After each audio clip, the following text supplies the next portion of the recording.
Facebook Live with me, Nina Vetter, your city manager, and our police chief, Travis Goldberg.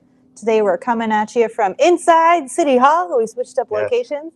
Shoot, we should be outside. It's such a beautiful day, but it's maybe a little too windy out. It's very comfortable setting compared to our other ones. It's the lounge, right? Yeah, we're in the lounge, Yes, so very nice. comfortable. Yeah. And we are here today to talk about a few updates of some great work that police has done over the summer. Our new dashboard that we're so excited about, and we'll end with some great things that our police department has been up to in the last week, and an exciting drone announcement. So if you're tuning in now, stay tuned for the end. Make it to the end for our exciting drone announcement. So I'm not a professional, but is that like a hook? I think that is a hook. Yeah, I think that. Stay the whole time. Now I'm a professional on it. I like you did it. Look at you. Thanks. So we'll start with the transparency dashboard. We just launched our police transparency dashboard a few weeks ago. Really exciting. First time we've ever had it. It's this cool new thing. Tell us about this dashboard that we launched. Yeah, we're super excited. Again, it's first time for Gresham. While it might not be new necessarily across the country, it's an opportunity for us to really connect and engage more with our community and providing, oftentimes the word around transparency, and it's important to be transparent, but really what I look at it like, it's an opportunity for our community to be informed, educated, and then to engage with us on what they need and what they want to see. So it's information sharing. We still have some work to do to be completely live, meaning your real-time information, but we're really getting that information to them as soon as we can so that they can be informed and, again, engage with us. Such things as workforce diversity, our use of force data, crimes in community, in both types of crimes and the location of crimes. We don't give out specific information about where people live and where the things specifically happen, but certainly people can be informed about what's going on in their community or their neighborhood, their direct neighborhood, with that just information, instant access to ask the questions, to see where we need to go. We're excited about it. Kudos to the team. As you know, it's very important to have a great working group of people that are committed to this work. This was a true collaboration throughout the entire city. We want to give a shout out to GIS. We did a really heavy lift on this to build those platforms. And then our team within the police department. It wasn't me. It's not you. It's all the great people around us that made this happen. And I think we're already getting a lot of feedback. I know this is the future of policing. We want to make sure that we have an opportunity to build on this. So we're really excited. I would ask people to provide feedback so that we can improve and add to those. So just really super exciting time for Gresham, not just the police department, but the city of Gresham. Yeah, absolutely. And sometimes when you think of dashboards, you just think, oh, it's, it could just be numbers on a page. It doesn't mean a lot. But what I think is really great about this dashboard that the team has built is it gives you a lot of context. As an example, if you go to the use of force page, you can see the use of force incidents, the number that we've had. You can see what the trend has been. But then also there's a lot of explanation about what is use of force, because there's a lot of misunderstanding of what that means. And so it's not just a bunch of numbers on a page. It actually provides, it provides you trends. It also provides you with a lot of context so you can understand really what our police department has been up to, what's been going on. And we really just are trying to be as transparent as possible. That takes numbers and words. So I'm glad that it's very comprehensive, the dashboard. Equally important, it's guiding our own work too. And so, what we talk about, a lot of people have probably heard about data-driven policing, evidence-based practices.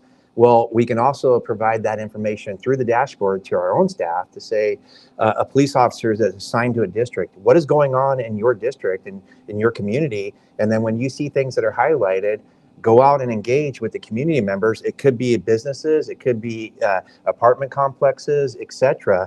And so again, that work of not only externally connecting, but internally, where do we need to go? What do we need to do next? So it's exciting. Oh, that's great. That's great. We're using it both externally and internally. Yeah. Really exciting. So yes, please check it out. Please look through the data and let us know if there's any data you don't see on there that you're interested in, or if there's anything we could do to make it more user friendly. We want to make sure that this platform is really helpful to our community as well as internally to our organization. So I'm going to pivot us a little bit because it's that time of year where school is back in session. It started.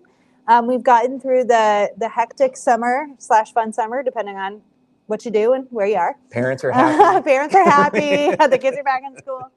But for us, the summertime marks a little bit of a shift in how we do business, particularly in police. We do some special things called missions during the summertime. And so we're going to share a little bit about what we did over the last few months in the summer, what kind of missions we did, and how those were impactful and why those matter to the community, why they should matter. Yeah, well, as we know, when we go into the summertime, sometimes, unfortunately, we see a rise in certain things within our community, especially around community safety. And we have to react to that. And every summer we look for opportunities where we can have more presence, more engagement, more proactive police work in our communities. And we did that throughout the summer. We also shared a while back about we've been developing the Safe Gresham Initiative over a 2-year period now, so we're into 2.0, and really a lot of that work often ends up being special missions that are outside a police officer's normal work assignment, where we ask them to volunteer to come in and do some focused missions around specific issues. Like, for instance, this summer we've done a lot of work, and this includes our local partners, and around retail theft, motor vehicle theft. We also know that we had that unfortunate experience around 2022 where we've seen a rise in gun violence and violence. So we wanted to get more presence, especially around specific areas. And one of those was the downtown area. And so we did some extra foot patrols, bar checks. We also got on either bicycles, or we used a gator. I know you wanted to drive the gator, but we got out there and had more presence along, whether it's Springwater Trail or Main Street downtown. We focused on technologies again, putting up some additional overt cameras, all in an effort really to be present, be proactive, and be responsive in a way that keeps the community safe. So all that happened over the summer. It was very busy, as you can imagine. And as we transition into the school year and the weather change and everything else, we'll flex a little bit, see what we can do. We need to keep some of that stuff going because it's good partnership, but we certainly have to turn our attention to other things. The good news is we were highly successful.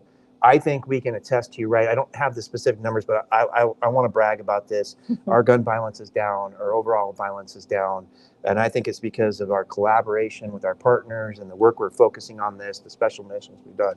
It really, it's had an impact on our community safety. And I know other people are feeling it as well. So that is a very positive thing about doing all this work. Yeah, absolutely. That was a lot. I mean, there's been a lot that the police department has done this summer. When people ask me, what's the difference? What have we done as a police department? What have we done for safety from 2 years ago when I started till now? I mean, the depth and breadth of the work that we just did this summer between missions, foot patrol, use of technology. Wow, that is such an enhancement and improvement over where we were just a few years ago. And so it sounds like, all good things, we should be doing all the time. But that's a really big deal for us to have the staff to be able to do this, to have the leadership to be able to do this kind of work. It really is impactful. And I know I heard from community members. It's great to see some of our officers drop by late at night in our downtown. So our community definitely appreciates the work we've been doing over the last summer. It's definitely been impactful. Yeah, kudos to the staff, the commitment they have. They're coming in on their off time. They're volunteering for extra work. And I want to make sure we understand, too, that we're being very budget conscious as well as this. So we've had lots of conversations about how to do it effectively and efficiently and cost saving wise, so that you have the commitment of the staff to do the work, the management commitment to make sure we're doing the right stuff and being very conscientious about how we're spending our dollars and what we're doing, and then to have the impact that we've had. And by the way, we talked about last time, but trying on new things as well. Drones as first responders, right? We're 16th in the nation, apparently number 2 in Oregon. Now we have to give Ben credit, but it's important that we're at least trying it out. We piloted it, see how it worked. It was highly successful in many ways. So all those approaches and just the fact that we have staff that are willing to do it is so great. Yeah, so wonderful. It absolutely is. Very proud of our entire team here. We had something that happened this week that I want to talk about.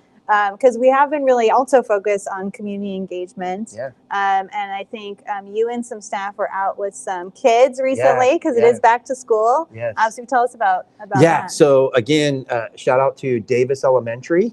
Go Dragons. Go Dragons. Go Dragons. Right. And then, by the way, they have a costume and a mascot. So I'm still working on the city getting a mascot. I know the police department has the Dalmatian.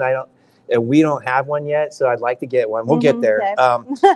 And then also Multnomah County. Multnomah County coordinated this, and what it was the safe routes, the safe routes to schools. In this case, we walked to Davis from about 188th and Burnside all the way to Davis Elementary with about 40 plus participants that include kids and parents, and teaching the basic foundations. What do you do when you're walking along the street? You should stay to the side, right? Don't walk in the middle where there's cars, preferably on a sidewalk. If there's not a sidewalk available, stay to the side. When you hit an intersection, what should you do? Stop. Okay, and what else? Before you cross. Look both ways. Okay, so what I think is important is you do, that's right, look both ways, but look left, look right, and then look left again. Oh, that's a good right? tip. Because something could come up. So, just things like that, and the idea of staying with groups when you're walking. And so it was a good opportunity to engage, but also see how kids are being taught how to safely, walk to school around their local neighborhoods. So it was a great opportunity. We loved it. Again, TAG got to be there. So we do kind of have a mascot, right? It's TAG, it is TAG. Of course. Yeah. But someday I might get something, something else. Just great kids, great to see the staff and the parents being engaged. We're going to look at doing this as often as we can because it's important for our kids to make it to school safely. And so it was just a great time. So thank you for bringing that up. It was fun. Oh, that's cool. I got a good walk in. I needed it too. You need the steps. We both need the steps. Don't anybody say anything. It's a really great example. Some of the stuff we do and our officers do every day often goes unnoticed. We are out in the community lab. Yes. We get asked to stop by and say hi to a class or stop by a business. And so it's just a great example of some of the great work we do every day that leaves a positive impact on our community. Yeah. But I would be remiss if we close out without talking about the winner, drum roll, of our drone naming contest. Thank you to everybody who participated in the contest. If you missed the memo, we are trying to name our drone in our Drones as First Responders program. We gave you a few options, and the winner was Dro9. What? Dro9, just like K9. I get in case you didn't know. So that's DRO. DRO. Dro9. The number. Yeah. It's so funny because you look at buildings or ships or something in that nature. You don't think about naming a drone, but or actually our canine partners, right? They have names, but it's fun. It's good. What's really neat about this is it really shows that the community is embracing this type of work and the technology and having fun with it at the same time. So now we can go Dro9. Dro9 has launched. I'm not sure I pronounced that very well, but I'll take it. Dro9. Dro9 has launched. I like it. Yes. Well, thanks everybody for tuning in for another Facebook Live. A few resources for you. Check out our police transparency dashboard on our website. And then also, if you want to learn more about all the great work our police department is doing, please check out our Safe Gresham website as well. And we will see you all soon. Stay safe and healthy.